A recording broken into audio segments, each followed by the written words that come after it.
আন্তর্জাতিক অপরাধ ট্রাইব্যুনালের চৌধুরী মঈনুদ্দিনের রায়ের উপরে ইংল্যান্ড এবং ওয়েলসের সুপ্রিম কোর্ট একটা অবজারভেশন দিয়েছে তাদের একটা আদেশে।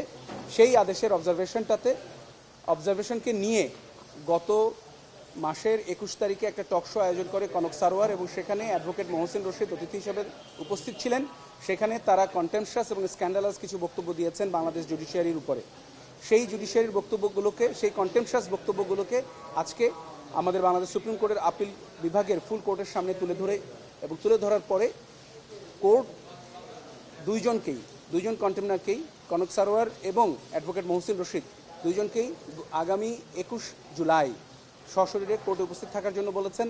এবং একই সাথে সেই তারিখ পর্যন্ত অ্যাডভোকেট মহসিন রশিদকে বাংলাদেশের কোনো আদালতে তিনি যাতে প্র্যাকটিস করতে না পারেন সেটার উপরে বার দেওয়া হয়েছে, হি ইজ ডিবার্ড ফ্রম প্র্যাকটিসিং। আর তৃতীয়ত হচ্ছে বিটিআরসিকে নির্দেশনা দেওয়া হয়েছে কনক সারোয়ারের এই টক শোর যে কন্টেন্ট আছে সেটাকে অনলাইন থেকে সরিয়ে ফেলার জন্য। এটাই আজকের রায়।